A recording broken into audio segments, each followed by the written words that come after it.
So thank you very much for the introduction. As I said, my name is Bühler. My co-worker here, Bastian Pelka, will share the presentation with me. We work at the Technical University of Dortmund in Germany and cooperate in the framework of a research cluster for technology for inclusion and participation.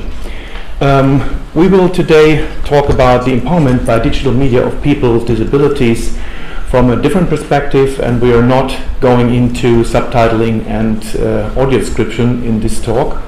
So because we have another angle of viewing at it for the time for this presentation. So we talk about the three dimensions of support. There will be a networking dimension, which very much relates to the use of social media. Then a peer dimension, the kind of peer support platforms for people, and an organizational dimension on the public internet access points and the space concept. And we conclude, and this relates a bit to social innovation of the 4D here, the role of social innovation in this context. So I start with the networking dimension, and we have heard a lot of that this morning, and I was very curious to hear that the smartphones already are the most used displays rather than the TV sets, which was, at least in France, I was quite surprised. So in the we have the broadcasting, but we have also in the internet this kind of what they call the social media. So the better phrase might be media for social interaction, where you can one-to-one interact in a way, you can interact in groups, or many can send information and communication interaction to one person. It's the network as such is a technical network, and the social dimension comes in because you actually socialize in a way with new options, new dimensions, with existing contacts and activities you already do. But many people use, for example, Facebook, not to make new friends, but to stay in contact with family members and existing friends. So it's new options and new dimensions. And also, some people also try to find new contacts and new forms of exchange. It's very interesting to see how, for example, like WhatsApp is being used nowadays by a lot of people. They are most of the time online and do something aside, which is very, very interesting and very changing forms of exchanges. But also people deliver contributions or deliver also support to each other. So the technologies behind that is of course the kind of video communication like Skype or other forms of it. Multi-contact networks, the most prominent, at least in many countries, is Facebook, and we have the others like Google Plus or more for the business sector, LinkedIn, Xing, and so on. But also, as I mentioned, these kind of messengers are important platforms for many people for their daily social activities. They also share media, like in Flickr and in YouTube, sharing videos of things they are interested in. And also sometimes they use something like Twitter, and we have seen that in policy development as an important means of communication and interaction. And there are of course combined platforms where you have the different media, because it's sometimes you need a software to manage all your different settings and your different kinds and ways of communication. So this is the technical platform, but there are of course some issues with it. We all do it, that's what was said. We not all do it. Some people are either excluded from doing it, or exclude themselves from doing it, maybe and having not the motivation or the interest or the insight what it means maybe for them, or they are excluded, and reasons for exclusion have been mentioned. There are also a lot of other. I'll go in this in a minute. The second is the accessibility problem as such, which I'm not going to talk too much about it, but there are also issues like data security, and people don't want to share particular data. We have this very much on the agenda politically and also with many people. It's also a privacy problem. You disclose a lot of information about yourself and you don't know exactly who is going to read it. And some people talking about addiction. People are addicted to using these kind of problems, that all threats, issues related to that. So I will, but overall the numbers show that obviously, in general, for most of the users, the benefits obviously outbalance the reservations, because they go online and they do it. Whatever, many, not all. So many of the platforms provide basic accessibility issues already, not 100%, and I'm not talking about quality here, maybe there's room for improvement here. But especially most platforms miss to support users generating accessible contents. And user-generated contents very often lacks accessibility. So that's one issue. And also, we have problems that many platforms have so many, like in software, so many options, settings, which is just too complicated for users to do it, and hence they create barriers for people with cognitive problems or cognitive disabilities. So that's a really ongoing accessibility issues here. And the exclusion, I'm not talking about the motivation exclusion, that's another, but there are financial barriers. Sometimes people fear will be costly. Physical access barriers, access to PC and internet in general, but also skills and knowledge barriers, so how to do it and what does it mean. And sometimes, particularly in connection with cognitive problems, overprotected environments. Don't let those people go in there because it's dangerous for them. So better stay off. So these are reasons for exclusion. And on the other hand, it's very obvious that if many people go and use it, if you don't use it, you might be out from your peer group pretty much and pretty soon. So what can you do? Of course, the accessibility of platforms is one of the issues. Provision of basic security features as a default, rather than the other way around. Everything is open and you have to close it. Should be everything closed and you open it if you want. The support of users in generating accessible content is one of the issues.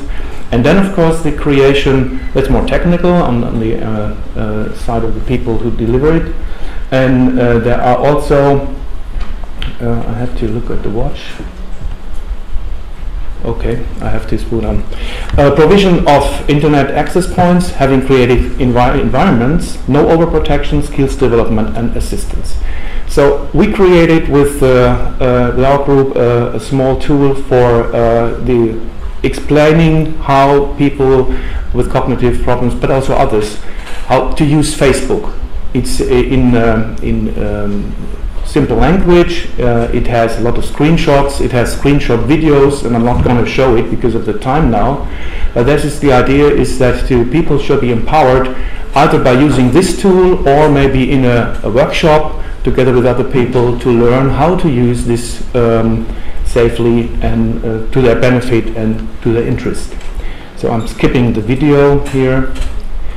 And the other thing is, and I don't know whether my colleague is here, is the peer support. We have a lot of peer support platforms, for example, creating subtitles, or in the learning environment, or the social accessibility project. That's the, I have to stop now, from IBM for text alternatives. And we have done a little thing for people, also, again, with cognitive problems, which they can mark on a website, for example, difficult content is being sent a request to a service, and there's a community answering the request. They can see the website, and then through a plug-in in Firefox, the information, the explanation is fed into the system, and it's a crowdsourcing based system in principle, in this case as an interactive glossary, as we call it. So my colleague who is responsible for that is also on the conference. If you want to know more about that and the technology behind it, you can ask me or him, of course. So that's for what I wanted to show. Now we switch over to the a third dimension, which is the space concept, and I hand over to my colleague.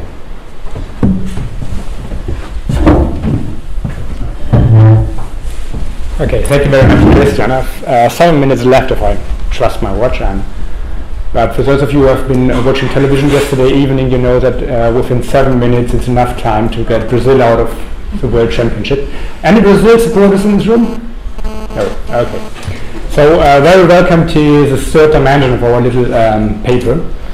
And the third dimension has a double meaning in words. So it's the third dimension of how we imagine we could help people getting online.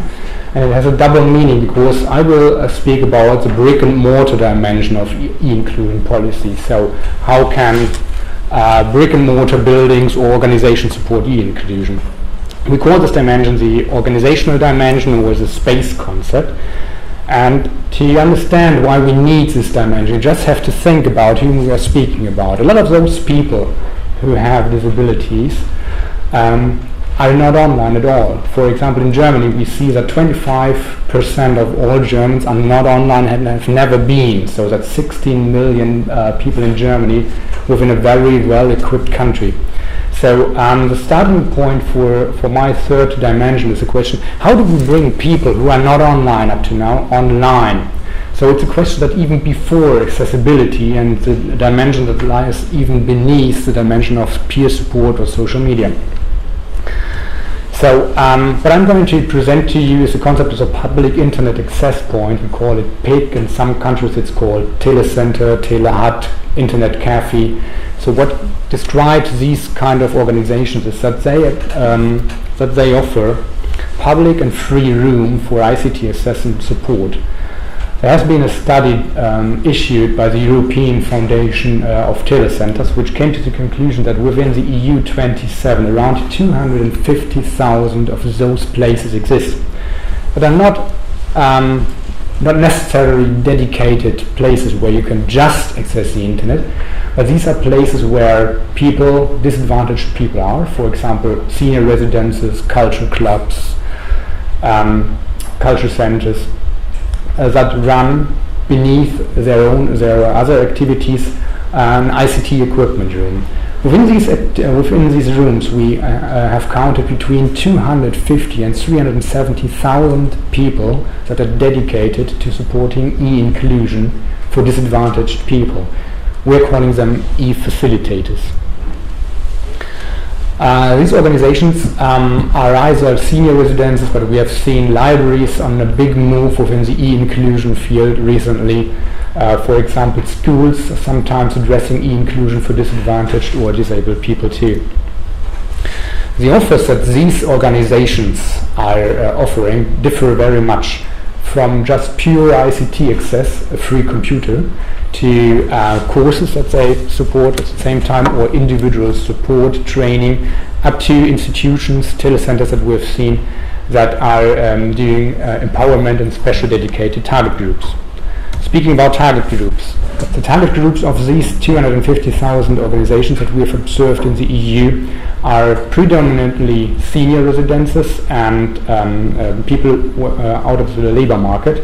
But the third and fourth target group of these organizations are people with physical disabilities. It's around 60,000 organizations within the EU that are directly addressing people with physical disabilities, and another 50,000 organizations that are addressing e-inclusion for people with mental disabilities. The one core success factor of when you are equipping a telecenter or a telehut or a public internet access point is a pedagogical approach. We distinguish the space concept, so being really a physical space, a brick and mortar dimension, and the proximity concept, which means that there has to be some social proximity to a target group, or that you have to have a low threshold for inviting people. So space and proximity seems to be rather a core key success factor. The offer of individual support, of course, is very important when addressing people with disabilities, especially with mental disabilities. And the key element seems to be a trusted and trained, skilled person who is addressing these target groups. We're calling them e-facilitators, and within my research we have tried to design vocational training profiles full of competence that these people are needing. So let me come to our conclusions. If you are interested in our 3 dimensions of support, into the peer support dimension, into the social media support dimension, into the organizational or brick and mortar dimension, what could you actually do to support these 3 dimensions? We think that the role of social innovation is kind of a fabric that builds the pattern of these 3 dimensions. Deborah, you have mentioned the strong role of people who are volunteering. You've called them privateers.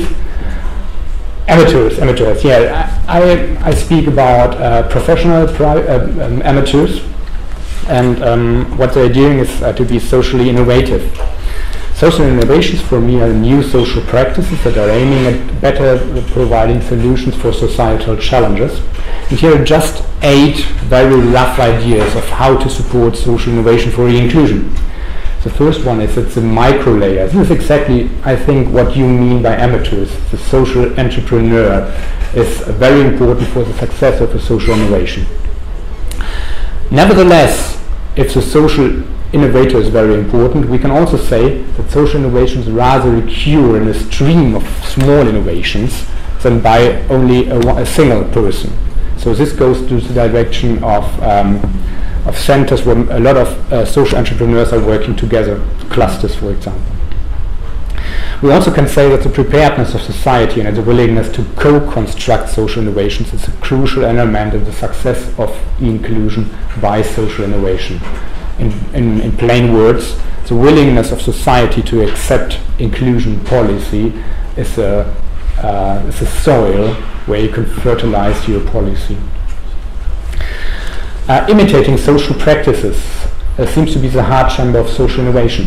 Unlike with technological innovation, devices like a computer or a camera, where people try to protect their innovation, within social innovation, everything is about imitating and copying a new social behavior. Of course, there is no such thing like a copyright for social innovations. If you invent a technological new device, you can have a patent on it, and law regulations protect you from somebody else copy-pasting it. But if you have a new social behavior that is supporting the inclusion, there is no supporting frame for it. On the other side, crowdfunding or social media-based cooperation, as Christian has introduced in his first dimension, seem to fill the gap between the missing national copy protection industry and the people who are really inventing something new. Let me give you 2 more ideas of how to support social innovations. The one is, I've spoken about the individual entrepreneur, the amateur or the professional amateur or the e-facilitator. And we can say that it would be wise to combine the power of social innovators with the long-established and powerful welfare organizations. So how to mix the best of both worlds could be a clue of how to support social innovation for e-inclusion. And the last point is, this is the core of my research, is that e-facilitators, people working in, for example, senior residences or in workshops for disabled people, that these facilitators could function as innovation drivers in the field of e-inclusion. For example, by providing subtitles, as Christian has mentioned, or for example, as guiding their partners or children, as Deborah has mentioned. So this was just a rough outline of 3 dimensions we envision that could support e-inclusions. I'm looking forward to your facilitation on the questions. Thank you.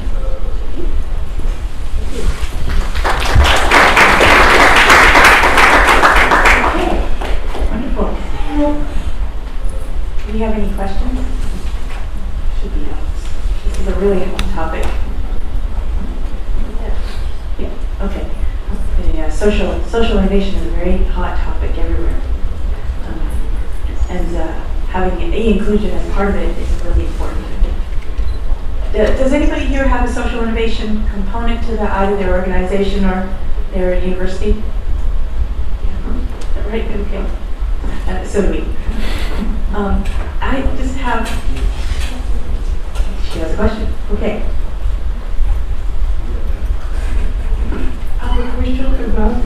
information of individual information. Est-ce que vous savez? Sorry, I didn't get it.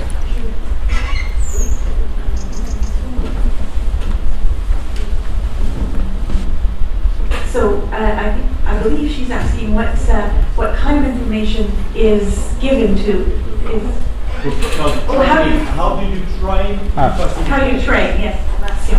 Okay, thank you very much for that question. Within a series of EU-funded research and development projects, we tried to design a curriculum that is built up of different modules, and these modules are not so much aiming at actually facilitating technological competences like how do you use a mouse or how do you fill in or how do you use a browser, but the training that we are giving to e-facilitators is how to actually mediate those competences within a group-based process. So, for example, one of the modules that we are giving to those facilitators is awareness rising about security. Christian has mentioned in his speech. Another question is how to empower people to actually speak up, ask questions, and another module is on discussion competences, how to mediate discussion competences to people who are not so often in this discussion. So the main answer is those 12 modules of how to become an e-facilitator are more on the social and the pedagogical side than on the technological side. Thank you, that makes sense. I just have a quick question. The subscription rates tend to vary. So some libraries will be oversubscribed in their use of these systems, and others there'll be nobody there. Have you done any looking at the subscription variances and why that's happening? By subscription, you mean the people going to the library, participation in libraries? Okay. Participation, especially of disabled people in libraries, is a crucial element in Germany, because libraries are public spaces that are ought to be without barriers. But on the other side, people working there, librarians, have never been skilled in actually working with disadvantaged target groups. They have been brought up in reading books and putting them to shelves and mediating literature competences, but it's a recent field within the last 1 or 2 decades to actually mediate electronic competences. And now we are on top of that going to tell them you have to address people with special needs. So there's really an issue in it, because in all the different public internet centers, for example cultural centers or sports clubs or migration organizations or libraries, we envision people who are really interested in working with people with special needs, but who don't have those competences. So getting back to your question, inscription rates strongly depend on the pedagogical approach that an institution has towards a specific and dedicated target group. Does it answer your question? Kind of. Okay. We'll move on. Okay, thank you very much.